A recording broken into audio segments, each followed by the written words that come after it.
नमस्ते बच्चों। मैं मनीषा गोखले आशीष हिंदी क्लासेस में आप सभी का स्वागत है। यदि आपने मेरे चैनल को सब्सक्राइब ना किया हो तो ज़रूर सब्सक्राइब करें। मेरे वीडियोस को लाइक और शेयर करें। आप किन टॉपिक्स पर वीडियो देखना चाहते हैं यह भी कमेंट में लिखकर बताएं।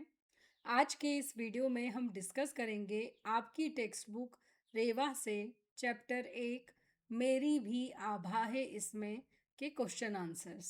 इस पोयम को लिखा है नागार्जुन ने। तो चलिए शुरू करते हैं।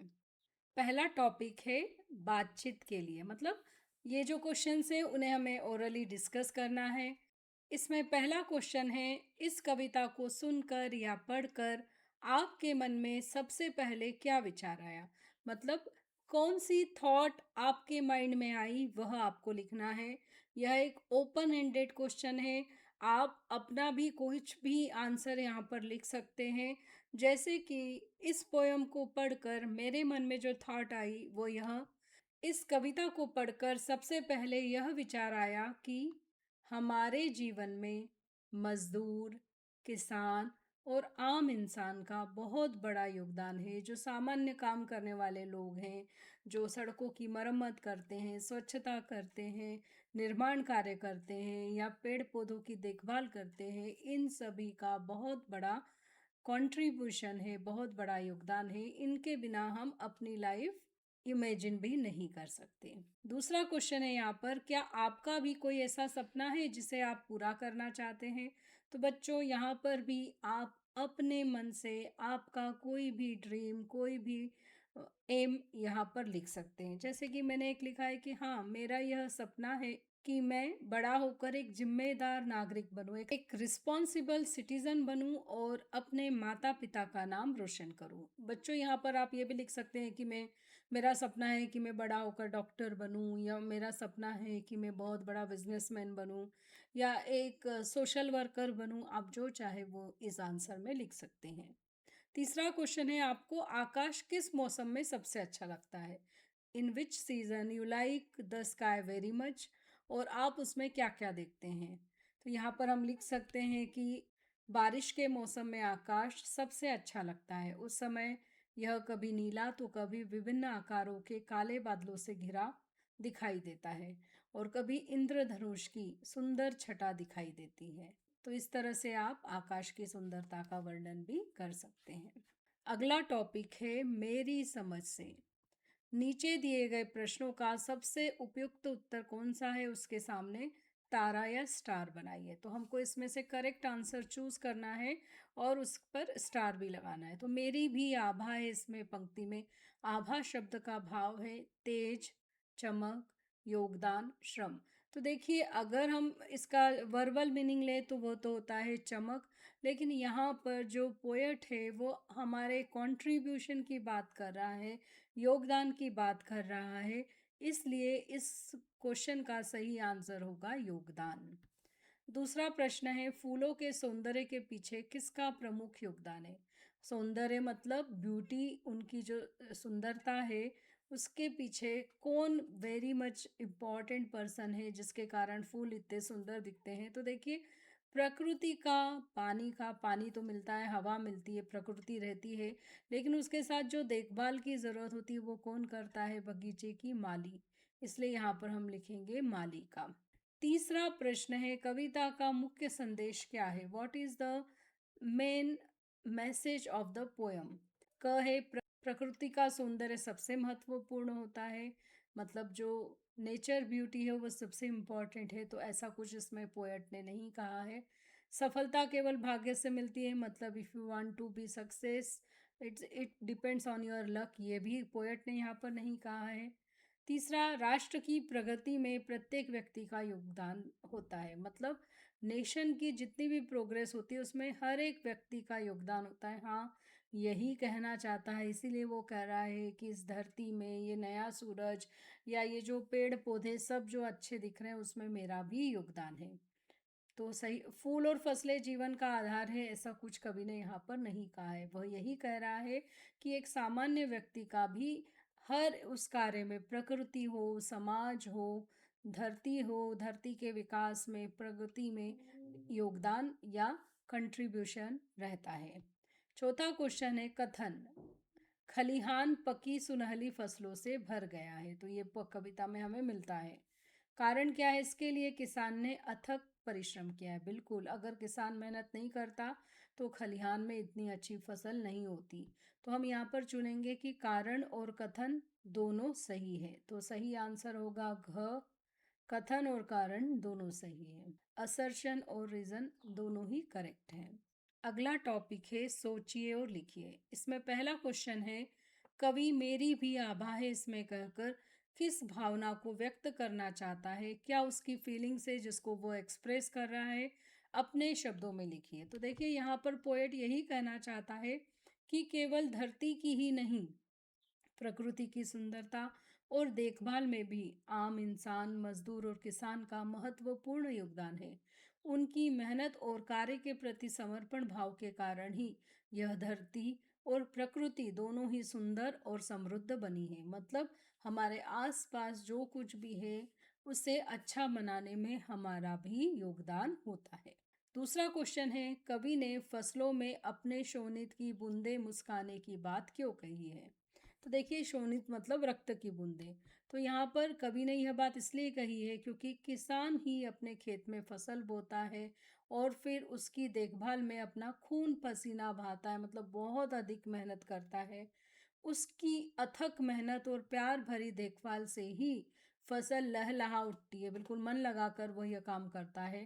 तो यहाँ पर फसलों में किसान के खून की बूंदें मुस्कुराने का अर्थ है कि मेहनत का अच्छा फल मिलना।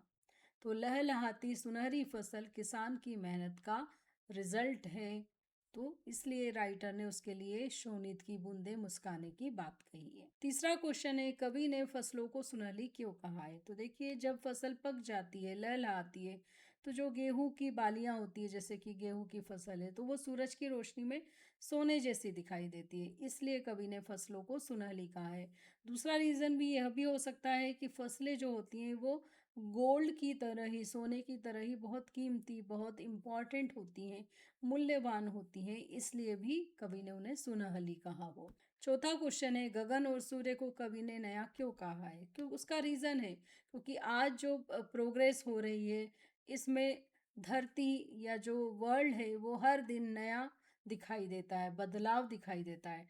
हर दिन कुछ बदल रहा है, कुछ ना कुछ चेंजेस आ रहे हैं और इस बदलाव के कारण सब कुछ नया नया सा लगने लगता है। जैसे कि आप भी अपने घर में अगर चेंजेस करते हैं, कर्टन्स बदलते हैं, आपके सोफ़ा कवर्स वगैरह बदलते हैं, तो आपको भी वह चेंज दिखाई देता है, राइट? आप बोलते हैं नया नया सा लग रहा है रूम।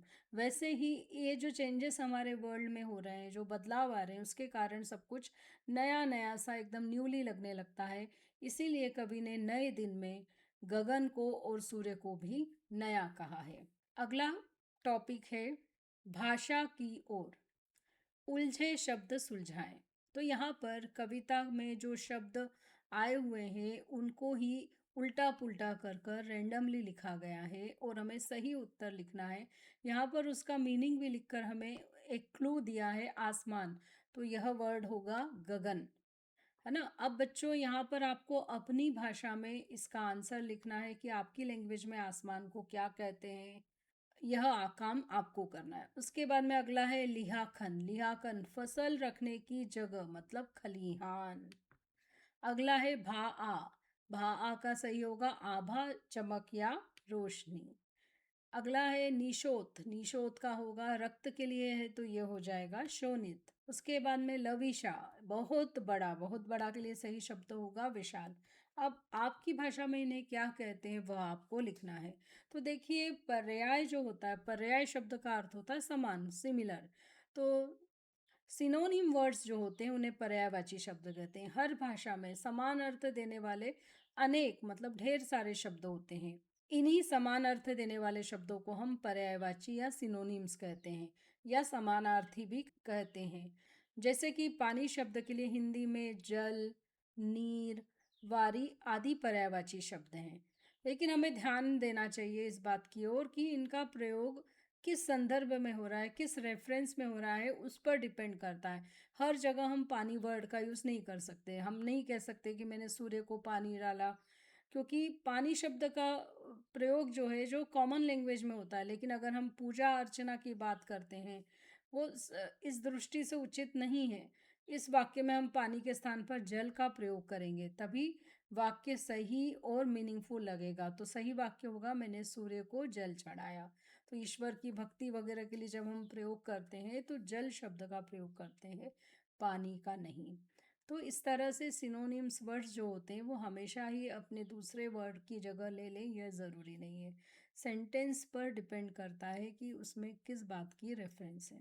अगला टॉपिक है आपकी मातृभाषा में पानी को क्या कहते हैं। तो देखिए, इंग्लिश में जहाँ इसको वाटर कहते हैं, वहीं मराठी लैंग्वेज में, राजस्थानी लैंग्वेज में इसे पानी कहते हैं, और तेलुगु लैंग्वेज में इसे नीरू या नीलू भी कहते हैं। तो इस तरह से आपकी भी कोई और लैंग्वेज हो, मदर टंग हो, तो आप यहाँ पर उसका आंसर लिख सकते हैं कि वाटर या पानी को आपकी मदर टंग में क्या कहते हैं। अगला क्वेश्चन है निम्नलिखित रिक्त स्थानों को दिए गए शब्दों के समानार्थी शब्दों से भरिए। यहाँ पर हमें सिनोनिम्स लिखना है। जैसे गगन, गगन का पर्यायवाची शब्द या समानार्थी शब्द होता है आसमान, उसके अलावा आकाश और नभ और अंबर, ये सभी आसमान के पर्यायवाची शब्द हैं। इसी तरह सूर्य, सूर्य मतलब सन, जिसको हम रवि भी कहते हैं, दिनकर कहते हैं, सूरज कहते हैं और भानु भी कहा जाता है। इसी तरह अगला शब्द है फूल।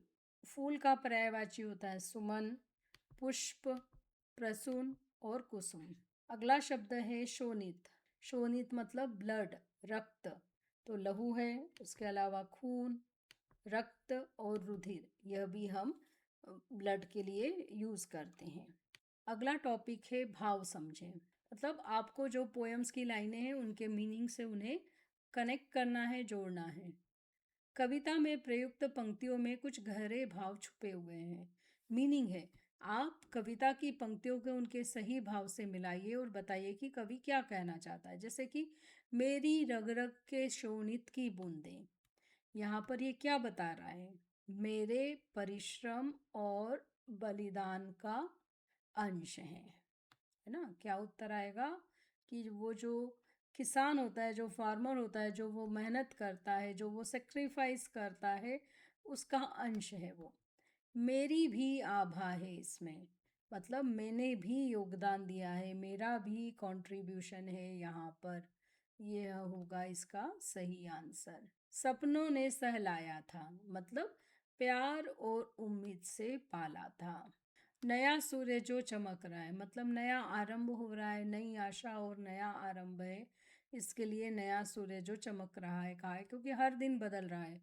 खलिहान भर गया, मतलब मेरी कड़ी मेहनत का फल है जो खलिहान में है, वो जो हार्ड वर्क किया है किसान ने, उसका रिजल्ट वहाँ पर है। अगला है टॉपिक पार्ट से आगे, मतलब यहाँ पर हम अपने थॉट्स पर डिस्कशन करेंगे कि क्या सच में फूलों को सपनों में सहलाया जा सकता है। कक्षा में चर्चा कीजिए। तो देखिए, फूलों को सहलाना का यहाँ पर मीनिंग क्या है कि किसी की प्यार, आशा और समर्पण के साथ देखभाल करना। जो किसान होता है वह बहुत प्यार और सकारात्मक ऊर्जा के साथ उनकी देखभाल करते हैं। जो पेड़ पौधे होते हैं वो बहुत संवेदनशील होते हैं, बहुत सेंसिटिव होते हैं। जब हम प्यार और पॉजिटिव एनर्जी के साथ उनकी देखभाल करते हैं और मेहनत करते हैं और उनके बढ़ने और फल फूलों से लदने के सपने देखते हैं, तो वो ज़रूर पूरे होते हैं। दूसरा प्रश्न है कि यदि आप किसान होते हैं, यहाँ पर इमेजिनेशन करना है कि आप एक फार्मर हैं और आपका जो खलिहान है, जो आपका जो अ, खेत है, वो पूरी तरह से फसलों से भर गया है, तो आपके मन में क्या भावना आएंगी? ऑब्वियसली आप बहुत खुश होंगे।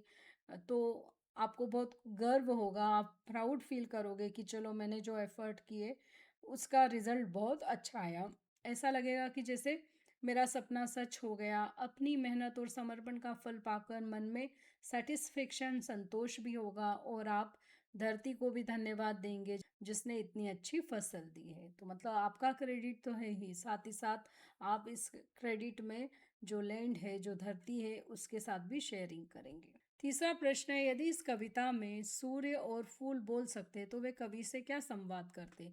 अपनी कल्पना से निम्नलिखित संवाद को पूरा कीजिए। तो देखिए यहाँ पर यह दिखाया है कि कवि खेत खेत के पास खड़ा हुआ है, तभी सूर्य बोल रहा है कि मैं हर रोज उगता हूँ पर आज कुछ अलग लग रहा है। तो जो फूल है वो भी कह रहा है हाँ कुछ ऐसा ही मैं भी महसूस कर रहा हूँ। तो कवि क्या कहेगा कि यह तो मेरी मेहनत का फल है कि हर तरफ हरियाली दिखाई दे रही है। तो सूर्य कहेगा कि तभी तो खेतों में सुनहली फसल लहलहा रही है। फूल भी कहेगा कि हाँ यह तुम्हारी ही मेहनत और समर्पण है कि आज यह पेड़ फूलों से लदा हुआ है।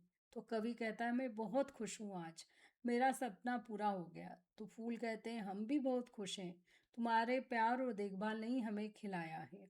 तो इस तरह से आप अपने ओन थॉट्स भी यहाँ पर लिख सकते हैं। थॉट्स लिखते समय बस इस बात का ध्यान रखो ना कि जो आप लिखें, जो डायलॉग्स वो पॉजिटिव हों।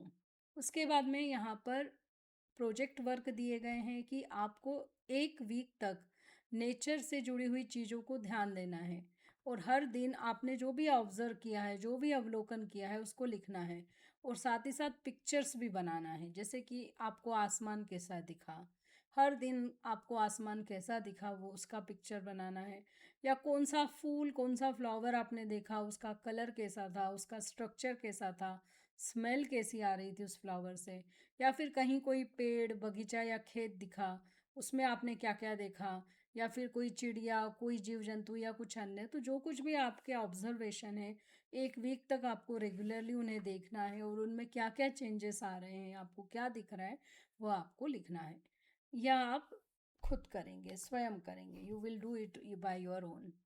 अगला है यहाँ पर कि आप अपने परिवार के जिन कार्यों में सहयोग करते हैं उनकी सूची बनाइए। आपको लिस्ट बनानी है कि आप घर में किन किन कामों में मदद करते हो। जैसे कि कुछ एग्जांपल यहाँ पर मैं दे रही हूँ कि आप घर की सफाई में अपनी मम्मा की मदद करते होंगे, या रोज पेड़ पौधों को पानी देते होंगे, या घर में धुले हुए बर्तन जमाने में मदद करते होंगे, और भी बाजार से सामान लाने में अगर आप मदद करते हैं तो ये सब कुछ आप यहाँ पर लिख सकते हैं। अगला है आज की पहेली। नीचे दिए गए अक्षर जाल में कविता के छुपे हुए 5 शब्दों को ढूंढकर उन पर गोला लगाइए। तो यहाँ पर ऑलरेडी एक पर गोला लगा है।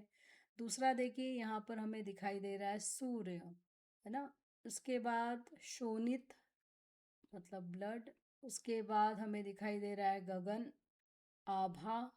अगला टॉपिक है शब्द संपदा। तो यहाँ पर शब्द दिए गए हैं, उनके मीनिंग है, साथ ही साथ आपको अपनी लैंग्वेज में इनका मीनिंग लिखना है। जैसे गगन का अर्थ होता है आसमान, दमक मतलब आकर्षण युक्त चमक, आभा मतलब चमक, योगदान या भागीदारी, खलिहान कटी फसल को इकट्ठा रखने का स्थान, शोणित रक्त, भूखंड धरती का भाग। तो यहाँ पर आपको आपकी मदर टंग में इसने क्या कहते हैं यह लिखकर बताना है। अगले वीडियो में एक नए टॉपिक के साथ फिर मिलेंगे। तब तक के लिए धन्यवाद।